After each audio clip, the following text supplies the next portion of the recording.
Here at the gymnasium at Grand Ledge High School in Grand Ledge, Michigan, it was an MHSAA Class A Girls Basketball District semifinal, and the Grand Ledge Comets come out a winner tonight over Lansing Waverly by a score of 46-37.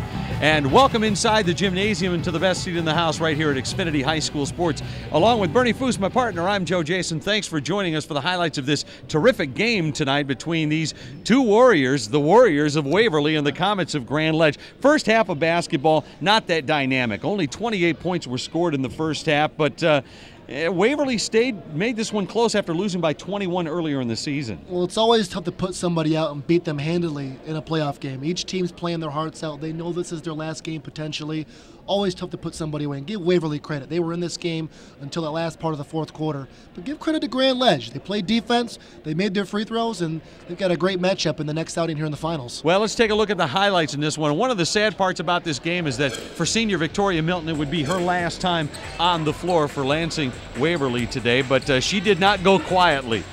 She'll wind up getting some offensive rebounds, some putbacks, as there you see McCary going to work in the early going here, and then a putback by Grand Ledge, and this would be a battle back and forth through the first 16 minutes of play. Waverly had a good start. They were up 6-2. The momentum was on their side.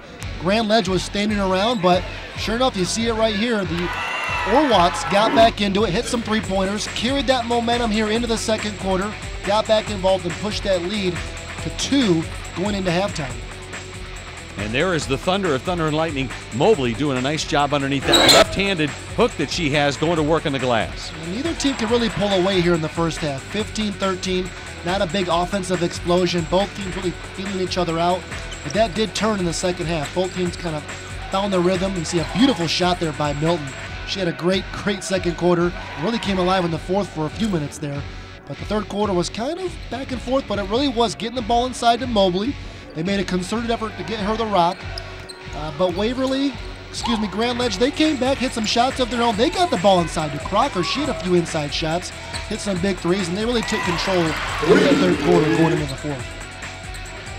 And you see a pass underneath, and Mobley again. Strong work, and I don't know if they didn't know how to defend a left-hander or not, but Mobley, when she got squared up to the basket and was able to turn that right shoulder in, the left hand really worked for her. Fourth quarter, this is where, after this miss here and the putback, after this bucket here, it was Grand Ledge that really started to pull away with this ball game. They did. They became the aggressor. They got to the hoop.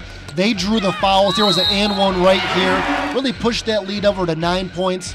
And at that point, in a low-scoring game, a defensive battle, you're down 9. It feels like 15. And Grand Ledge, they hit their free throws. They were on a roll. They got the job done. Congratulations to Waverly. They had a great season. But look, Grand Ledge is a tough team. East Lansing's a tough team. And that's going to be a great matchup in the finals. Well, Waverly cut it to 4 in this one with seconds to go in the game, but it was a 9-point victory. Grand Ledge wins it by a score of 46-37, and they will be taking on East Lansing coming up in the district final here this week at Grand Ledge. Once again, your final 46-37 in favor of Grand Ledge. A reminder that you can watch your favorite games again online and on Xfinity On Demand. Check out Xfinity On Demand for a replay of your favorite matchups. Press On Demand on your Xfinity remote. Go to Get Local, select Sports, and High School Sports to watch all the action again. Xfinity TV is TV your way. Or go online to highschoolsports.xfinity.com. More ways to get more entertainment. Enjoy the best selection of current TV shows and hit movies available on any screen, so you can watch what you want anytime, anywhere. For my partner Bernie Foose, I'm Joe Jason. Thanks for joining us here at the gymnasium at Grand Ledge High School in Grand Ledge. Once again, your final, the Comets of Grand Ledge, the host team in this district, beating the Waverly Warriors 46-37. You've been watching Xfinity High School Sports, a presentation of Play On Sports Midwest.